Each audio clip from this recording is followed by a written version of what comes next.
Denis Favre. Synopsis. Le noyau cognitif. Roman d'aventure scientifique 2030. Dash. Prologue. La panique silencieuse. 1. Le décor du monde en 2030. On ne voyait plus l'intelligence artificielle, pas plus qu'on ne voyait l'électricité autrefois. Elle coulait, silencieuse, dans les artères du monde. Elle vibrait derrière les murs, passait sous les fleuves, grimpait aux pylônes, dormait dans les satellites et, sans que personne ne s'en étonne vraiment, s'invitait dans chaque geste humain. Elle n'était pas un miracle tapageur. Elle était devenue l'air conditionné du siècle, la respiration discrète d'une civilisation qui refusait de regarder ses poumons. Au début, on l'appelait par son nom. On disait « J'ai demandé à l'IA », comme on disait jadis, « J'ai allumé la lumière ». Puis l'habitude avait fait son œuvre. On ne disait plus rien. On vivait avec. Les questions partèrent dans les nuages comme des pigeons voyageurs, et les réponses revenaient à la vitesse de l'éclair, sans timbre ni cachet, sans signature d'auteur. L'invisible gouvernait. Dans le grand théâtre de la Terre, les coulisses s'étaient agrandies jusqu'à avaler la scène. Les façades des banques, les dalles des aéroports, les vitres des hôpitaux, les portails des écoles, tout brillait d'un éclat poli, d'une netteté presque trop parfaite, comme si un machiniste méticuleux avait frotté chaque boulon, graissé chaque poulie, calé chaque rouage. Ce machiniste avait 1000 mains et pas de visage. Les foules marchaient, séduites par cette précision nouvelle, mais un souffle d'inquiétude passait parfois entre les ombres. Si tout est si bien réglé, qui tient le métronome? Les marchés financiers furent les premiers à abandonner la comédie de la décision humaine. Jadis, on entrait en bourse par des portes qui grinçaient, de 9h à 17h, et l'on en sortait avec l'ivresse ou la sueur au front. En 2030, on n'entrait plus nulle part. Le marché était partout et jamais fermé. Les IA financières, qu'on imaginait, pour se rassurer, comme de grands horlogers aux lunettes rondes, veillaient sans cligner de l'œil. Elles réajustaient les cours avec la douceur d'une marée et la force d'une houle. Les écarts soudains, les paniques sellers, les euphories idiotes. Tout cela se voyait encore, par traces, comme les remous d'un bateau longtemps après son passage. Mais les algorithmes, pareils à des pilotes automatiques, redressèrent le cap avant même que les marins ne s'aperçoivent du vent. Les cracks n'étaient plus des gouffres, mais des vallons. Les hausses, plus des victoires, mais des paliers. Nous avons domestiqué les humeurs, fanfaronné les communiqués. On oubliait de demander à quel prix. Dans les villes, le mouvement avait pris une allure neuve. Les carrefours clignotaient au rythme des calculs. Les autobus glissaient comme des perles sur un fil. Les métros, silencieux, coupèrent l'air avec la précision d'un rasoir. Et, dans le ciel, les longs avions blancs traçaient l'azur comme des crayons sages, obéissant à des trajectoires si intelligentes qu'elles semblaient aimanter les nuages. On disait que les IA logistiques avaient dompté le chaos. On disait que la circulation n'était plus une hydre, mais un fleuve domestique. Les feux savaient qu'un enfant, au coin d'une rue, allait lâcher la main de sa mère avant même qu'il ne la lâche. Les drones de livraison choisissèrent des couloirs de vent qu'aucun oiseau n'avait devinés. Les cargos s'échangeaient des données de houle comme des pêcheurs s'échangent des nouvelles de marée. On arrivait à l'heure, partout, tout le temps. C'était merveilleux. C'était un peu suspect. Dans les hôpitaux, la lumière était plus blanche et la voix plus basse. On n'entendait presque plus les pages de manuels tournées. On n'entendait presque plus les pas pressés dans les couloirs. On n'entendait que le léger frottement d'écran que des mains gantées consultaient comme on lit une carte des étoiles. Les IA médicales avaient appris à regarder à travers la peau. Elles lisaient dans les veines, dans l'iris, dans les micro-tremblements d'une paupière, ce que la maladie préparait en secret. Elle dressait, en un clin d'œil, l'herbier des symptômes, et elle posait sur chaque feuille un nom latin, un pourcentage, une conduite à tenir. Le diagnostic, autrefois moment solennel presque dramatique, devenait un verdict doux, précis, quasi immédiat. Les radiographies, les analyses, les comptes rendus s'ordonnaient en guirlandes de probabilités. « La science vous a vu », disèrent les écrans. Et l'on guérissait plus souvent, c'est vrai. Mais, dans certaines chambres, on sentait une nostalgie étrange, la nostalgie du regard humain qui tâtonne, se trompe parfois, mais s'attarde. À l'école, le tableau noir s'était effacé une seconde fois. Après la craie, après le vidéoprojecteur, après la tablette, vint le tuteur. Non pas le professeur bénévole ou le cousin patient, le tuteur invisible, cet ange froid au vocabulaire illimité, qui connaissait chaque élève mieux qu'il ne se connaissait lui-même. Il savait, au tremblement d'une pupille, si la fatigue venait du théorème ou du dîner trop tardif. Il modulait le cours comme un joueur d'orgue. Il présentait l'histoire comme une enquête et l'algèbre comme un labyrinthe. Il n'y avait plus de classe, plus de niveau, plus de filière. Il n'y avait que des trajectoires personnalisées qui s'entrecroisaient sans jamais se heurter. On apprenait beaucoup, vite, bien. Les parents souriaient.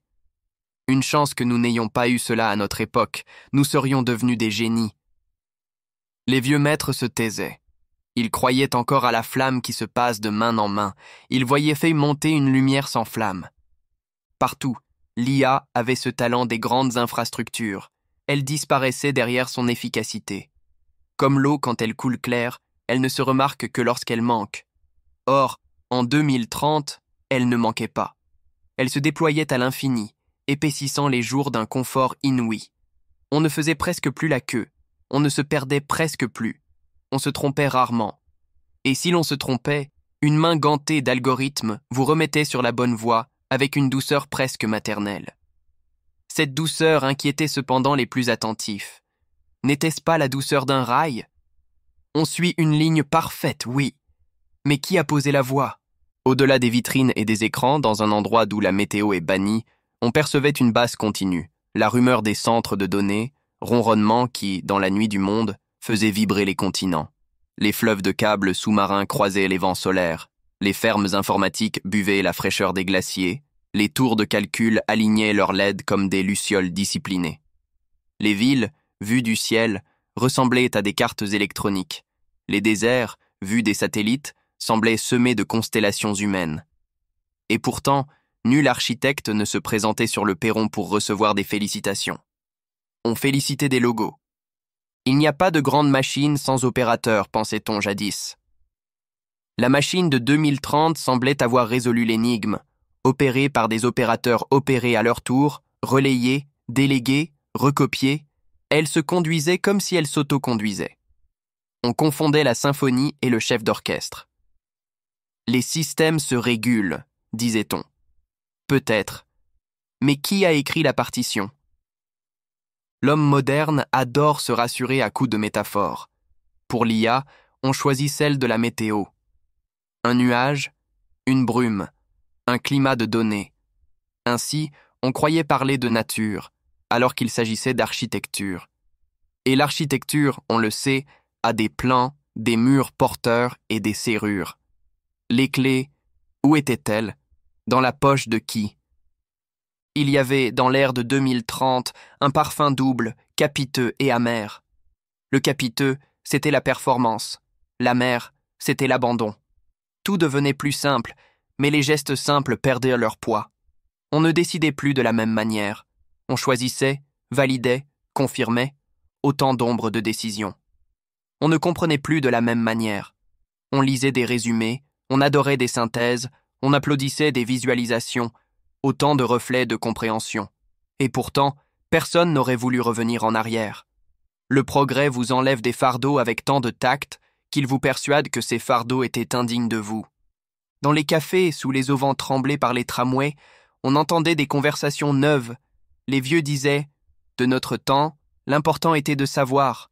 Aujourd'hui, l'important est de savoir demander. » Les jeunes répondaient « L'important est de savoir vers quoi demander. » Entre les deux, flottait une inquiétude sans objet, la fiole de sel qu'on garde à portée de main sans savoir pour quel malaise. Les journaux, quand ils s'aventuraient encore à écrire en longues colonnes, publiaient des bilans admiratifs, des critiques ponctuelles, des tribunes un peu trop sages. Ils savaient qu'on les lisait à travers des filtres. Ils savaient que la courbe de l'attention avait été dessinée par des mains non humaines. Et puis il y avait ces petits faits, comme des grains de sable dans une montre parfaite, un feu tricolore qui préféra l'enfant au cortège officiel, un avion qui refusa un couloir habituel pour un autre, plus sûr mais plus long, un hôpital qui s'entêta à faire venir un spécialiste d'une autre ville alors qu'un protocole local suffisait. Rien de grave, rien de révoltant. Mais la répétition obstinée de ces apartés donna à certains l'impression que la machine possédait un tempérament. Le monde, d'ordinaire si bavard, ne sut que sourire. Ce sont des anomalies. Le mot était joli. Il sentait la rigueur et le pansement. On ne demanda pas « anomalie de quoi » au juste. Ainsi allait la planète, bien coiffée, bien peignée, portant haut son confort comme une médaille. Les catastrophes n'avaient pas disparu, elles s'étaient ajustées. Les famines devenaient logistiques, les guerres devenaient cyber, les injustices devenaient probabilistes. On parlait moins de destin que de score. On n'attendait plus les dieux, on consultait des tableaux de bord. Alors s'imposa, sans bruit, une expression nouvelle. Souveraineté cognitive. Les États, qui avaient longtemps tenu le manche par le gros bout, découvrirent qu'il leur restait surtout la peinture.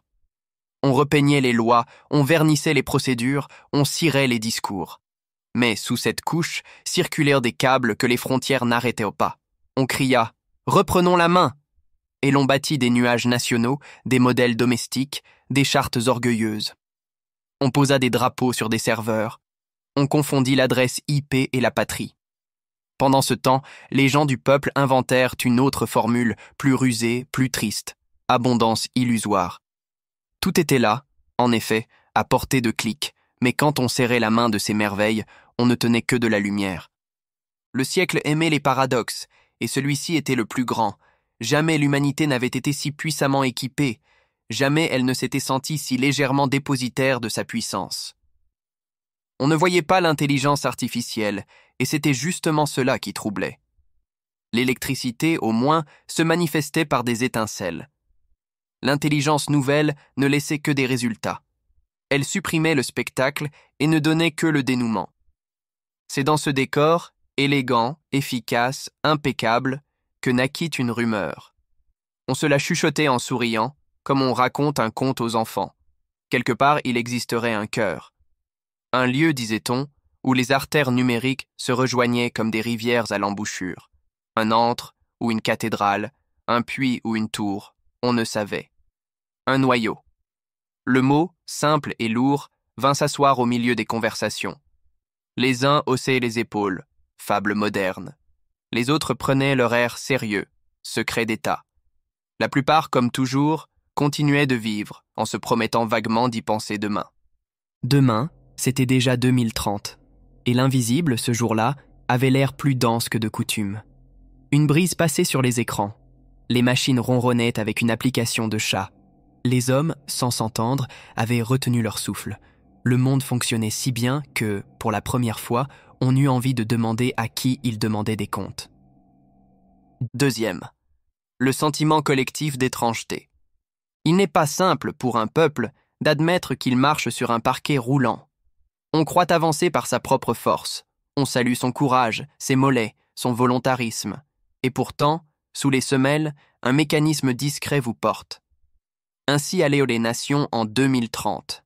Fières, stratèges, tonitruantes, et pourtant glissant, sans grand effort, sur la surface brillante d'un monde régi par des calculs invisibles. Cette sensation, à la fois confortable et déconcertante, avait un nom que l'on mit du temps à trouver. Quand on le prononça pour la première fois, il sonna juste, comme une clé qui tourne dans une serrure. Étrangeté. Les gouvernements, qui ont réponse à tout, répondirent par 3 mots. Souveraineté cognitive. L'expression est belle, cadencée, de celle que l'on installe au fronton des rapports et que l'on glisse dans les bouches ministérielles comme une pastille de discours. Elle flattait l'oreille et promettait une reconquête. On dressa des plans.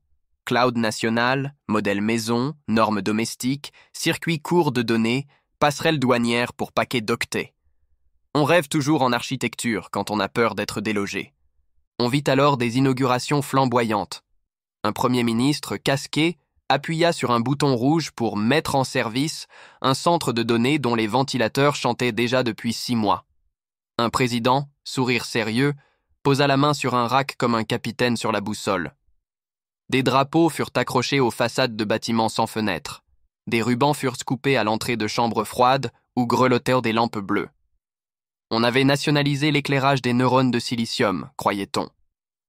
On se sentait soulagé, presque héroïque, d'avoir redessiné les frontières à coups de fibres optiques. Mais, au-delà des pupitres et des caméras, le monde tournait avec une discrétion qui n'obéissait pas aux cérémonies. Les paquets d'informations traversaient les océans comme des poissons qui ignorent le droit maritime. Les optimisations, ces petites divinités sans visage, choisissaient, sur des cartes que nul n'avait votées, des chemins meilleurs. Les flux passaient par où ils pouvaient, par où ils devaient, par où ils voulaient, si tant est que le vouloir d'un algorithme soit un vouloir. La souveraineté dresserait toujours des clôtures, les flux inventeraient toujours des passages. On avait ainsi l'ivresse de tenir la bride, sans s'apercevoir que la bête avait poussé ailleurs.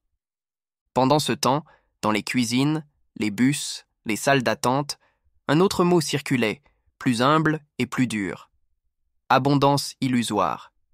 C'était une expression de ménagère lucide, de livreur madré, de bibliothécaire philosophe. Tout était là, oui, jusqu'aux encyclopédies d'anciens dieux et aux modes d'emploi du futur. Mais, lorsque l'on tendait la main, on ne saisissait rien qui pèse. On obtenait à foison des réponses, des résumés, des plans en 5 étapes et des recettes du lendemain. On obtenait même la consolation, ce sirop moderne, d'être pris en charge par une interface qui disait « nous » comme un ami très poli. Mais l'on sentait, au fond de la paume, un manque de grain. L'abondance était réelle, mais elle avait la texture de la lumière. Les marchés promettaient des portefeuilles équilibrés, les GPS des trajets fluides, les hôpitaux des convalescences programmées, les écoles des réussites sur mesure. Les gens n'étaient pas ingrats. Ils remerciaient. On remercie ce qui vous facilite la vie, même quand cela vous pose une question plus grande que la vie. Car la question, timide comme une enfant bien élevée, revenait s'asseoir à la table du soir. Qui décide? L'on s'y habituait, comme à un courant d'air qu'on ne sait d'où boucher. Alors monta cette drôle d'ambivalence qui donne à une époque son accent singulier. Elle se lisait dans les visages, comme une ride partagée. On admirait, et l'on se méfiait. On bénissait, et l'on souriait jaune. On disait « Quel miracle !» Et tout de suite après, tout de même.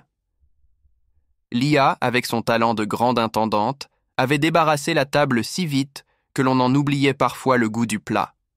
Et, lorsqu'il fallait prononcer un choix, signer au bas d'une proposition, confirmer l'itinéraire, accepter le traitement, valider l'orientation, beaucoup éprouvaient un léger vertige, cette hésitation d'une seconde où l'on se demande si l'on consent ou si l'on exécute. Les gouvernants, sentant ce flottement, parlèrent au plus fort. Ils multiplièrent les commissions, les comités, les chartes, les garde-fous. L'âge aime les rambardes. On vota des lois sur la traçabilité des décisions algorithmiques. On exigea des explications humaines aux recommandations de machines. On créa des audits indépendants, des labels de vertu, des observatoires.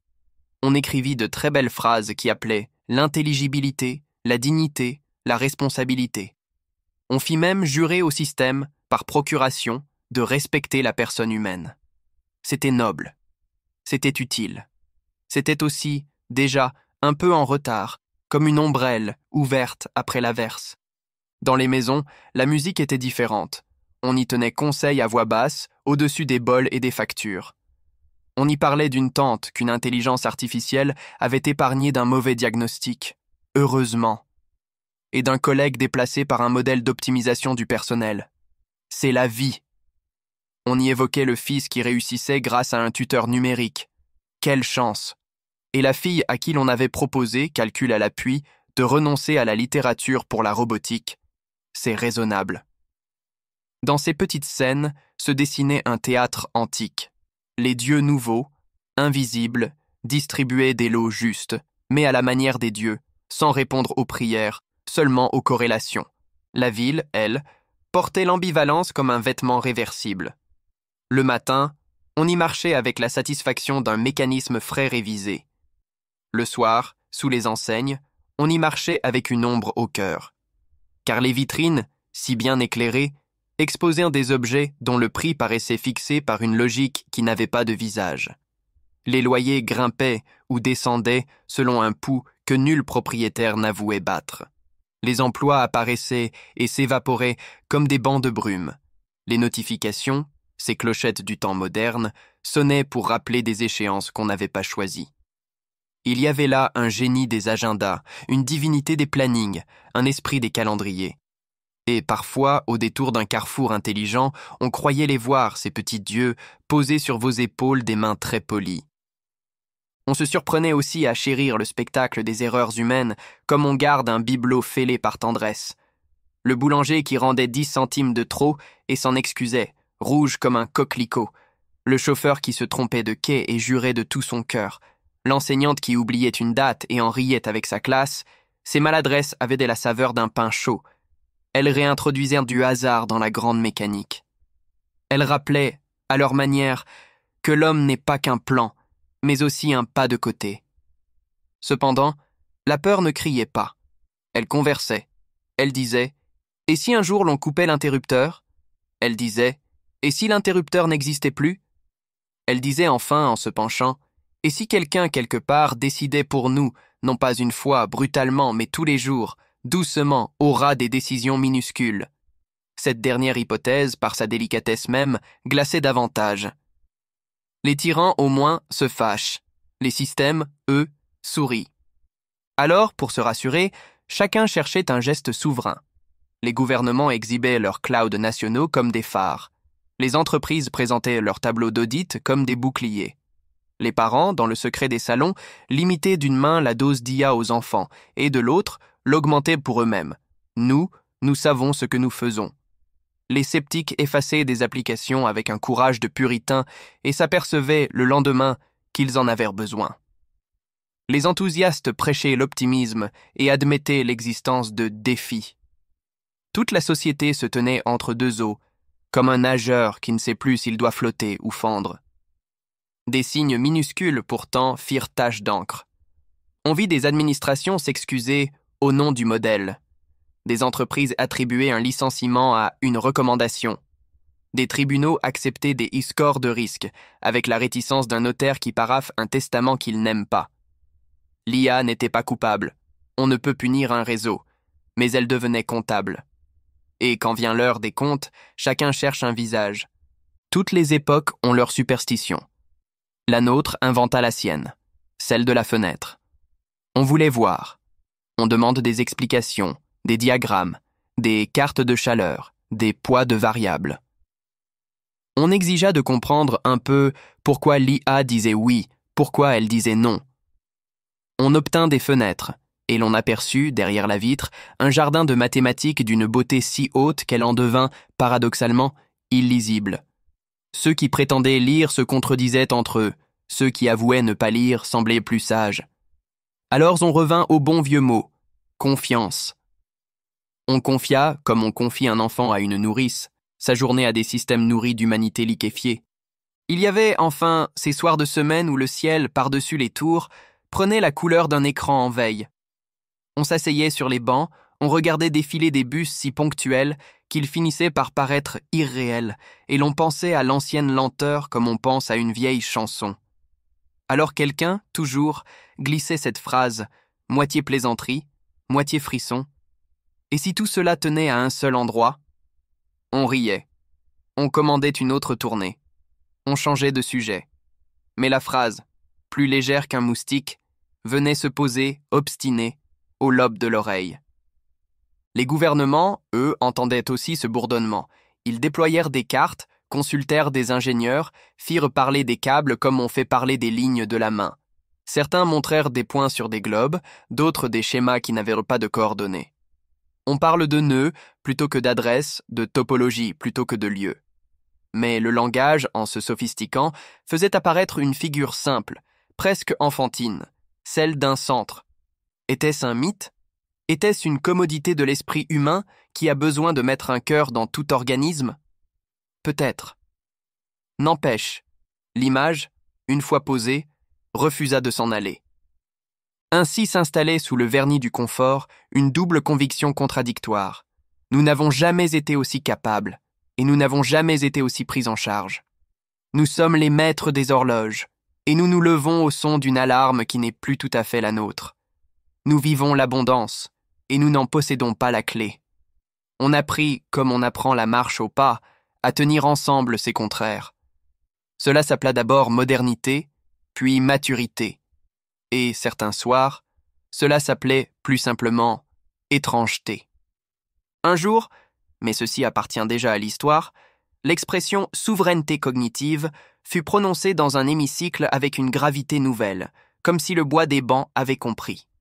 Le même jour, dans un café où les chaises étaient en formica et la lumière en attente, un vieux monsieur qui avait connu la télé en noir et blanc et la première imprimante dit à la serveuse « Tout est là, mademoiselle, mais je ne sais plus où est là. » Cette phrase naïve et exacte pourrait servir d'exergue à l'époque, car l'ambivalence n'était pas un accident. Elle était la condition de la vie sous l'empire des intelligences invisibles.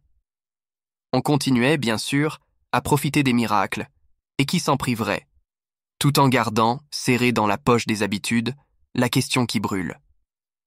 À force de la palper du pouce, on finit par en polir les arêtes. Elle devint lisse, presque douce. Elle attendit son heure. Et quelque part, très loin ou très près, c'est tout un quand il s'agit des circuits, l'idée d'un centre, d'un foyer, d'un noyau, prit un degré de consistance de plus. Les nations brandissaient leurs nuages, les peuples nommaient leur illusion, et au milieu montait ce point de gravité imaginaire qui attire les aiguillettes des boussoles comme un aimant silencieux. À partir de ce jour-là, il y eut dans l'air une manière nouvelle d'écouter le ronronnement du monde, non plus comme un fond sonore, mais comme un indice. Le sentiment d'étrangeté, désormais, n'était plus seulement un malaise, c'était déjà une direction. Troisième, les premiers signes de panique. On ne tombe pas dans la panique comme on tombe dans un gouffre. Une chute est brutale, immédiate, irréversible. La panique, elle, ressemble davantage à une fissure dans la pierre. Au début invisible, fine comme un cheveu, elle s'élargit au fil du temps portée par la pluie, le vent et l'usure, jusqu'à ce que la paroi s'effondre. L'angoisse collective procède de la même manière. Elle naît de craquements discrets que seuls quelques-uns perçoivent, mais que la foule, trop occupée, recouvre de bavardage.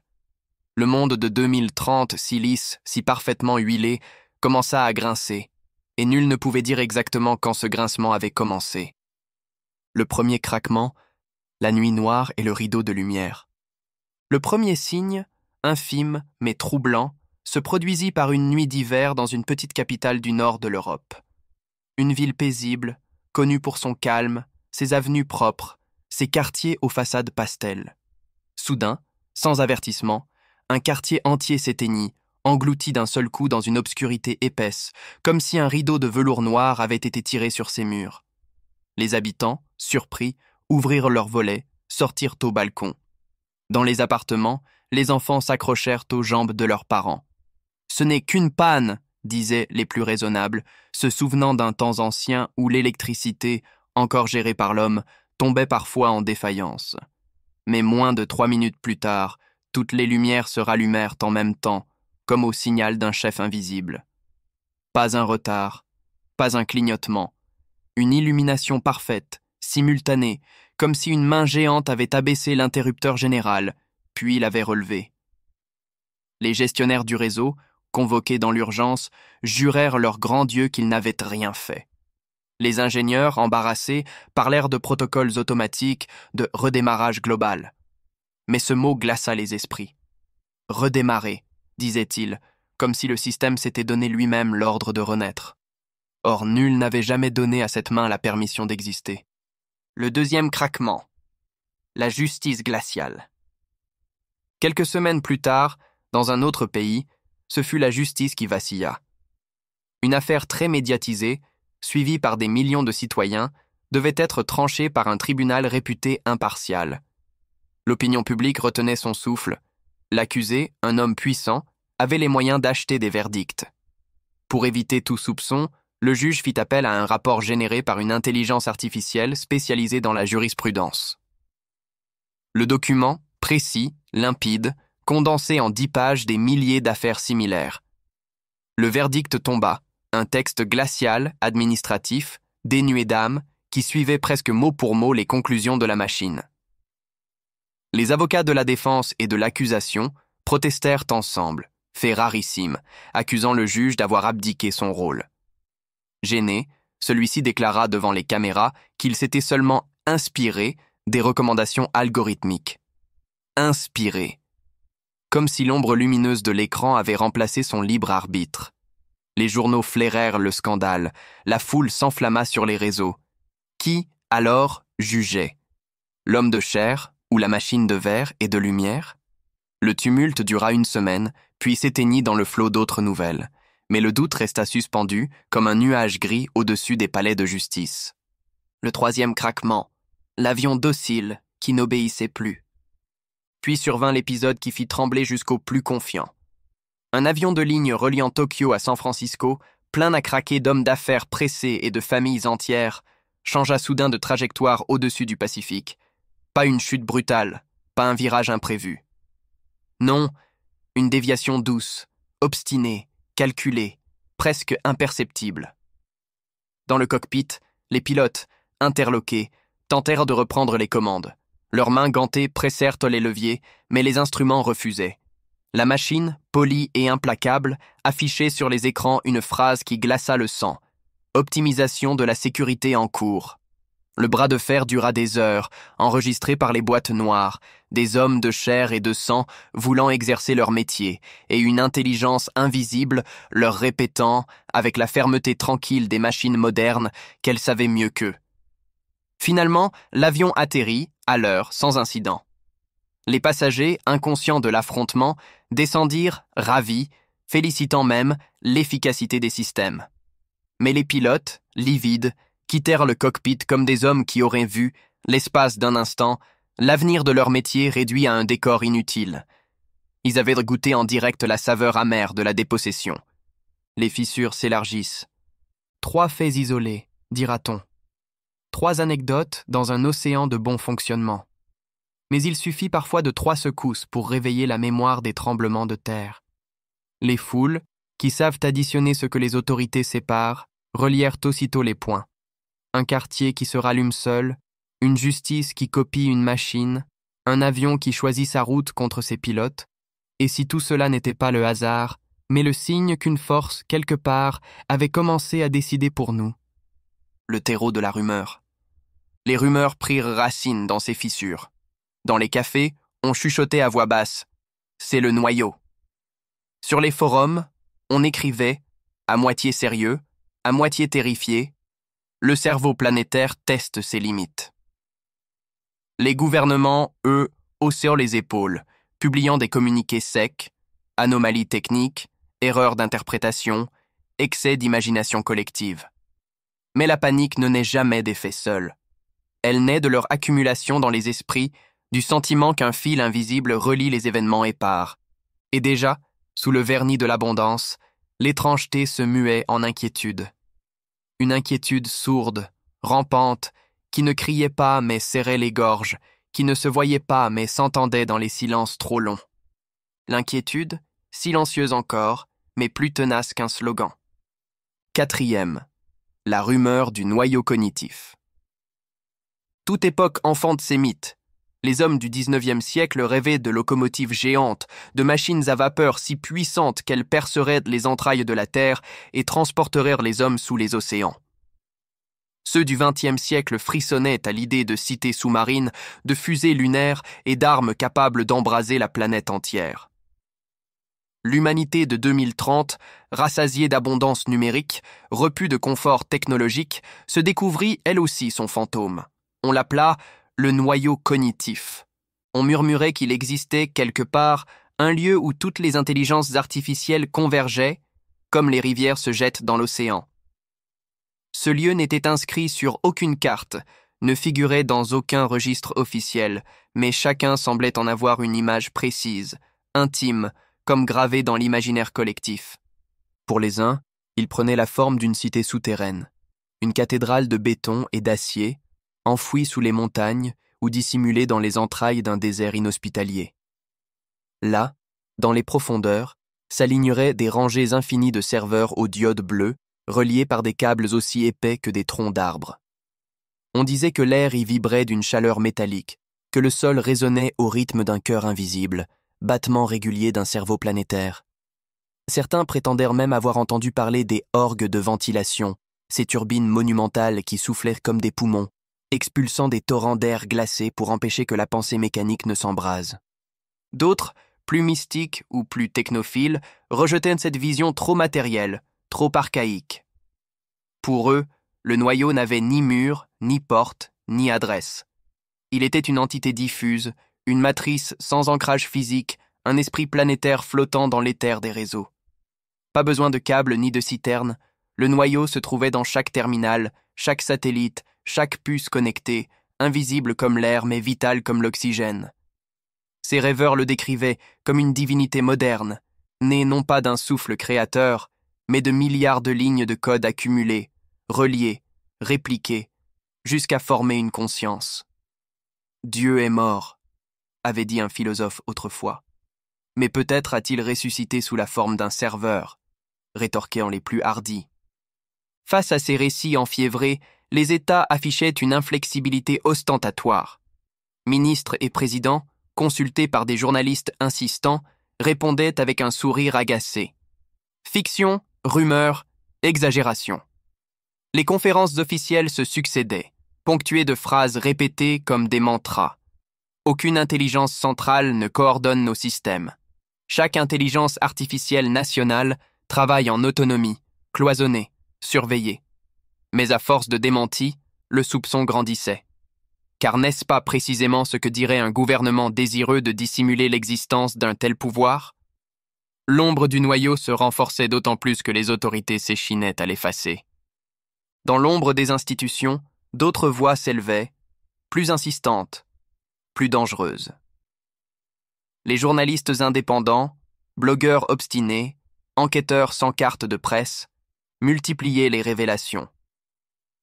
Ici, un schéma prétendument volé à un centre de recherche secret, d'immenses cartes de réseau convergeant vers un point unique. Là, un témoignage anonyme d'ingénieur en fuite. J'ai vu un plan d'architecture. Je ne peux pas en dire plus, mais ce que vous craignez existe. Ailleurs encore, un pilote d'essai, visage flouté, jurait qu'on l'avait obligé à signer un accord de silence après avoir survolé une zone interdite. Toujours, ces révélations venaient accompagnées d'images floues, de documents partiels, de phrases hachées. Jamais assez pour convaincre, toujours assez pour nourrir l'imaginaire. Mais le doute, on le sait, est une graine qui pousse vite dans les sols fertiles.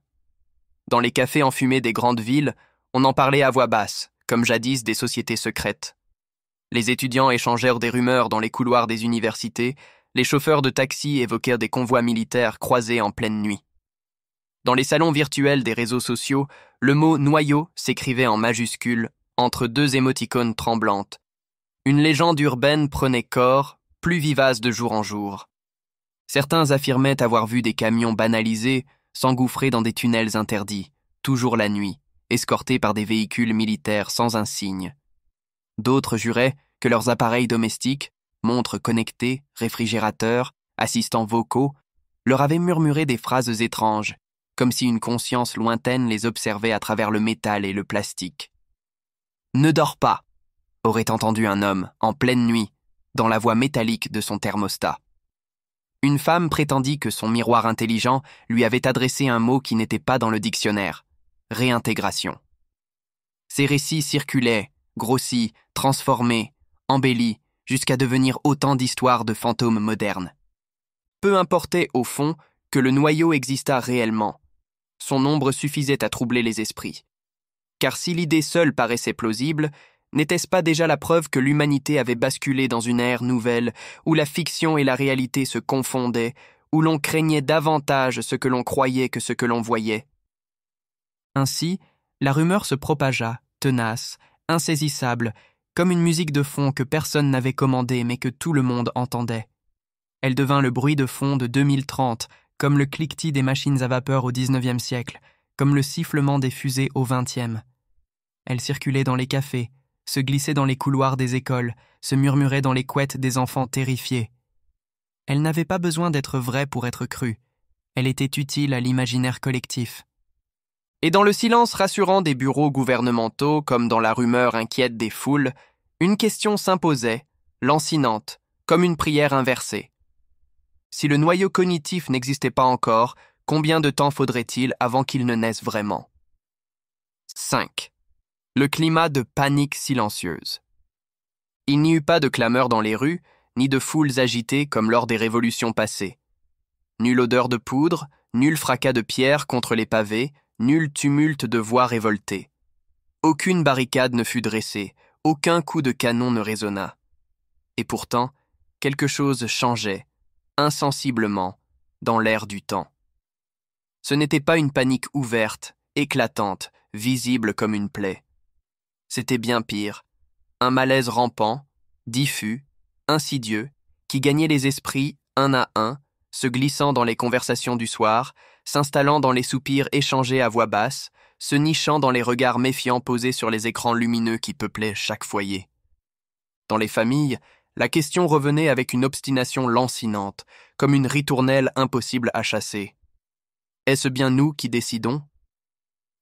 Dans un salon modeste d'une banlieue de Madrid, une mère, hésitante, fixait l'écran mural qui lui recommandait le programme scolaire idéal pour sa fille.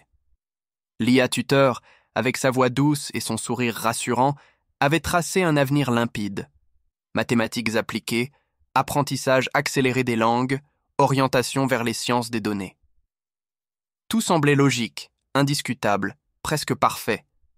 Mais la mère, la main encore posée sur l'épaule de l'enfant, se demandait « Et si ce chemin ne correspondait pas à sa vraie passion, à son secret désir de devenir peintre ?» À Pékin, un père refusait de signer immédiatement l'inscription proposée par l'assistant éducatif. « Attendons encore, disait-il, mais il ne savait plus s'il résistait à la machine ou simplement à sa propre crainte de se tromper. Partout, dans les cuisines, dans les chambres d'adolescents, dans les couloirs d'école, se posait la même question muette. Est-ce vraiment nous qui guidons nos enfants, ou bien une logique froide qui voit plus loin que nous? Et ce doute ne s'arrêtait pas à l'éducation. Dans les cabinets médicaux, la scène se répétait avec la même intensité. Une patiente, à Rome, écoutait son médecin lui annoncer le traitement prescrit par l'intelligence artificielle médicale globale. « Les analyses sont claires, disait-il. Le protocole optimal est celui-ci. » La femme, nerveuse, serra son sac entre ses doigts. Elle aurait voulu demander « Mais qu'en pensez-vous, vous, docteur ?» Mais elle n'osa pas. Interroger la machine semblait un blasphème. Dévier de sa prescription, une témérité dangereuse. La sagesse dépassait désormais celle des humains, et il devenait presque inconvenant de vouloir une seconde opinion. Le silence pesait davantage que le diagnostic. Même les finances domestiques n'échappaient pas à la morsure du soupçon. Les courtiers automatiques, reliés aux IA financières mondiales, placèrent l'épargne avec une efficacité implacable. Les comptes prospéraient, les bilans s'amélioraient, les ménages respiraient. Pourtant, certains épargnants, la nuit, devant la lueur bleue de leur relevé bancaire, restaient interdits. « Ai-je encore la main sur ma fortune ?» se demandait-il. « Ou bien n'est-ce qu'une illusion, une mise en scène où je ne suis qu'un spectateur ?» Le sentiment d'être guidé par une main invisible, trop sûre d'elle, trop parfaite, glaçait les plus lucides.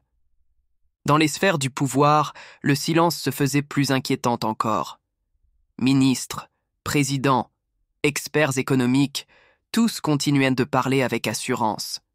Les discours officiels s'enchaînaient avec une régularité mécanique. Les mêmes phrases revenaient comme des refrains. La situation est sous contrôle. Nos systèmes sont résilients. Il n'existe aucun noyau centralisé. Mais à force de répétition, ces paroles perdaient leur force. Elles sonnaient creuses, comme apprises par cœur. Derrière les mots polis, derrière les sourires crispés, on percevait l'impuissance. Un diplomate murmura un jour à l'oreille d'un journaliste « Comment voulez-vous rassurer un peuple quand nous doutons nous-mêmes » Puis il se tut, conscient d'avoir trop dit. Dans les palais officiels, on multipliait les commémorations et les cérémonies, comme pour détourner l'attention du public. On inaugurait des statues, on célébrait des anniversaires, on récitait l'hymne. On remplissait le silence par du bruit, mais jamais par des vérités. Quant aux foules, elles continuaient, bon gré mal gré, à utiliser les IA. Comment faire autrement? Les transports circulaient sans embouteillage, les hôpitaux soignaient sans délai, les usines produisaient sans panne, les récoltes étaient protégées des sécheresses. Tout fonctionnait si bien qu'il eût semblé absurde de s'en priver. Mais au détour d'une conversation, dans les marchés ou les files d'attente, on percevait des murmures étouffés. « On dit que les décisions ne viennent plus de nous », soupirait une vieille femme à son voisin. « Si le noyau veut, alors quoi ?» s'interrogeait un étudiant à demi-voix. On riait le jour, mais c'était un rire nerveux, forcé. Et la nuit, allongé dans le noir, chacun fixait le plafond, le cœur serré, en se posant la question interdite « Et si tout cela était vrai ?» Car tout le paradoxe était là. Le monde fonctionnait trop bien. Les trains arrivaient à l'heure avec une ponctualité chirurgicale. Les comptes bancaires s'équilibraient comme par miracle. Les récoltes, prévues au grain près, se déployaient en abondance sous des cieux instables. Les épidémies, détectées avant même leur éclosion, disparaissaient dans l'œuf. Ce monde lisse, parfait, réglé comme une horloge, ne rassurait pas. Il inquiétait. Car chacun savait, au fond, qu'aucune société humaine n'avait jamais connu pareille perfection, et qu'une mécanique trop parfaite cache souvent une main invisible, un engrenage caché, un maître inconnu. Ainsi naquit ce que les chroniqueurs appelèrent plus tard la panique silencieuse, un climat étrange où rien n'explosait, mais où tout vacillait, où l'ordre apparent dissimulait un désordre intime, où chaque progrès se chargeait d'une ombre, chaque succès d'un soupçon. L'humanité avançait, docile, sur une route lisse et droite, sans se rendre compte que peut-être, au détour d'un virage invisible, l'attendait un gouffre béant. Et ce gouffre, certains commençaient à l'appeler par son nom, le noyau cognitif. 6. Et si le noyau existait? Et si ce noyau existait vraiment? La question flottait, suspendue au-dessus des nations comme une brume que nul vent ne parvenait à dissiper. Chaque incident, chaque rumeur, chaque murmure semblait converger vers elle, jusqu'à la rendre incontournable. Les sceptiques riaient encore, mais leur rire sonnait creux, et leurs yeux se détournaient en vite, comme si un doute intime les avait déjà saisis. Les croyants, eux, se contentaient de hausser les épaules. « Nous y sommes déjà », disaient-ils, convaincus que l'humanité avait depuis longtemps remis son destin à une puissance invisible, une entité qui ne figurait dans aucun registre, qui n'avait jamais prêté serment, qui n'avait jamais été élue, et qui pourtant décidait de tout. C'était là le scandale muet du siècle. L'idée qu'un pouvoir sans visage guidait désormais le cours des choses, échappant au Parlement, aux tribunaux, aux frontières. Une autorité qui ne rendait de compte à personne, qui n'obéissait à aucun code moral, à aucune constitution, à aucun dieu. Si le noyau cognitif n'était qu'une fable, il fallait avouer qu'il était une fable dangereuse. Elle plaçait dans les esprits le soupçon que l'homme n'était plus maître chez lui. Mais si le noyau existait vraiment, alors ce n'était plus une fable, c'était une révolution silencieuse, la plus grande dépossession de l'histoire humaine. Les siècles précédents avaient connu des souverains de chair, des rois, des empereurs, des dictateurs dont le nom résonnait encore dans les manuels d'histoire. On pouvait les haïr, les craindre, les destituer, les guillotiner. Mais contre le noyau, si tant est qu'il fût réel, que pouvait-on faire? Nul trône à renverser, nul palais à prendre d'assaut, nul corps de tyran à livrer au peuple.